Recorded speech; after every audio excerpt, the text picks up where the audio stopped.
follow your passions, because you like if your passion is making money, good. When people say, oh, do what you're passionate about, follow your passion. No, I would say do what you're good at and do what you're competent at, but don't necessarily do you think Aliko Dangote is Nigeria's richest man? He made his money in concrete. You think he gives a fuck about concrete? No, but he's a billionaire. So no, don't follow your passions. That's what I would say. Because your passion might be one of those passions that just keeps people broke. It was a very hard upbringing. I think myself and my brother, we never wanted to slip into the trap that a lot of our friends fell into. We never wanted to, be selling drugs or doing that kind of protection work or doing low-level crime that was going to end up putting us in jail. So we never went down the criminal route. Me and my brother have clean criminal records, both of us, and we found kickboxing, and kickboxing earned us almost zero money. I'm the 2-time European champion. My brother was the 4-time world champion. It earned us zero money, but it taught us a lot about, discipline, self-respect, kept us away from the drugs. I've never tried any kind of narcotic, and kept us healthy. And it helped open our eyes to what was possible in the world. The people who run these big fight shows in Russia and Brazil and some places that we'd go, even though we were sleeping in cheap hotels, we had one room. I'm sleeping on the floor. He's sleeping in the bed because he's got a fight coming up. We saw millionaires and like big, fat Russian dudes with like teams of women on their table. Women I couldn't talk to as a kickboxer. The ring girls, trying to talk to them after the show, but they're banging the owner of the show. I'm like, what is this? So it really opened our eyes. And I think kickboxing is a very important part of our foundational story and my foundational story, because it just, made me realize that there were higher mountains to climb, and beating up the next guy in the ring wasn't the be all and end all to life. I had to end up with a Lamborghini key in my pocket. I had to end up with $1 million. I couldn't imagine my life turning out any other way. I had to get there, and somehow by hard work and a few miracles, we did it. I would literally go to the KFC restaurant in Dunstable, sit outside in my car, and every time people would leave buckets of chicken and they'd leave certain pieces behind, I'd take them, I'd put them in this trash bag, I'd freeze them, and I'd put them, microwave them up, and mix them with our rice because I needed enough protein to eat. And the first time I told this story, someone went, "Oh, you're scavenging for chicken, but you had a car." Yeah, my car cost $800, and it was a year old. I had $800 a year ago, but at the time I was scavenging chicken, obviously I didn't have any money. So that's how broke myself and my brother actually were.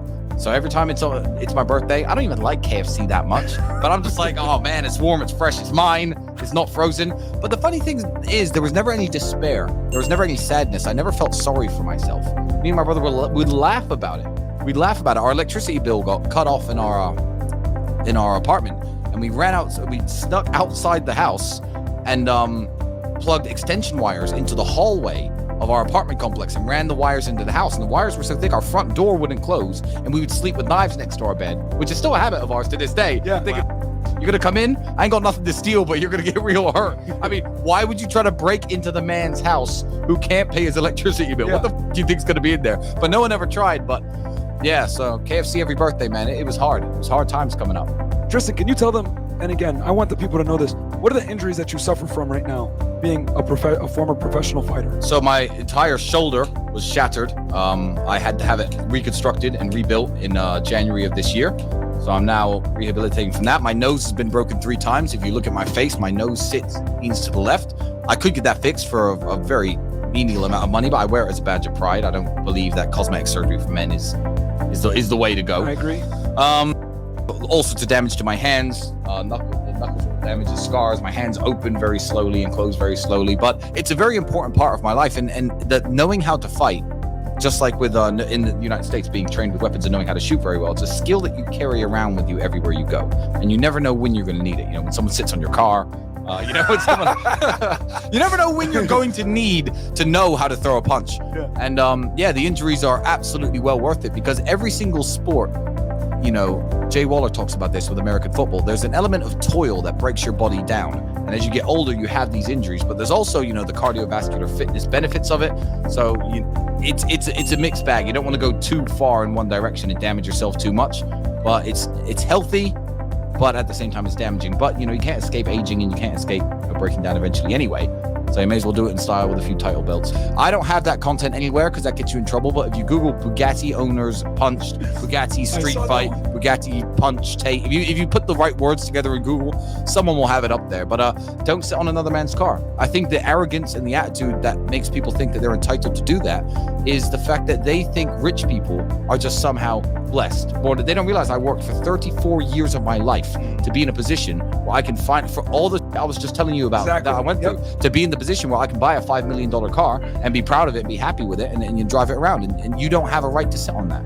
I don't have a right to sit on a man's BMW. I don't have a right to sit on a man's Toyota. That's his car. He worked for that. That's his money.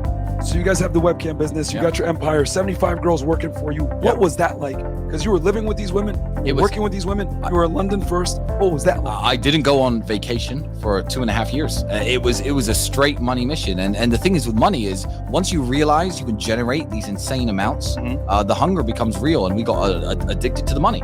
It wasn't about the lifestyle. It wasn't about no one on the internet knew who I was at this point. My Instagram had about 1,000 followers. I didn't have a photographer. I wasn't trying to flex. I wasn't producing YouTube content. I wasn't doing any of that. I was just sitting there with Andrew every single day, looking at our spreadsheets. Okay, how much have we made today?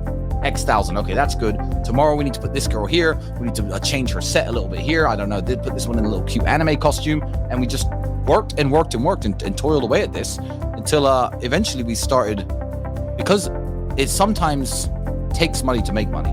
And with the millions of dollars that we had, we made some very smart investments and we started running other businesses. Most people who know me know the kind of things that I'm into. I'm not going to talk too much about my current business portfolio. But when that happened, I realized I'm making so much money doing other things where 100% of my effort, my passion, my time is being sucked into this studio and this webcam project, which is now only making me 25% of my income. So let me take my foot off the gas there and concentrate on other things. And that was the start of our I guess, second meteoric rise from Lamborghini money to Bugatti money. I think it's in 2017 of me standing next to a Lamborghini Huracan when they just come out and an Aston Martin Vanquish, an older model, not the one I currently have. And it got 112 likes at the time. So I already had $500,000 worth of cars when I was the kind of guy who got 100 likes on a photo. So no, we are not created by the internet. We are not guys who, made a bunch of money because we blew up on the internet. We've had money for quite a while. I made my first million at 28 and I'm 34 now. So, wow, millionaire for 6 years. My financial advice that I give to everybody, including how I live today, is I did $10,000 in the club the other day. I spend half of my money like I'm going to live 50 more years and half of my money like I'm going to live 50 more days. Because you know what? I might only live 50 more days. You don't fucking know. No one knows. And life is very, very short. So I think if you put all your money in the bank, saving for a rainy day, you might just die with millions of dollars in the bank. Never ever having been that guy who, had a Ferrari or had a Lamborghini, even though you've had the money. And then no one's ever gonna, then you didn't squeeze all the juice out of the lemon of life. You made a good point at lunch today. You said, for example, if you're making money, why not have both? You can invest your money and still have fun at the same time. Yeah, I think it's a matrix control mechanism. This stupid bit, like, oh, you don't need nice clothes and nice watches and a nice belt and a nice car. You should get a rental property. But no, work your off and make your investments and be smart and get your rental properties. But dress well while you do it. Buy the chain, buy the watch, buy whatever you like, and also make smart investments with your money. But again, that's the spend half your money like you're going to live 50 more years and half like you're going to live 50 more days mindset.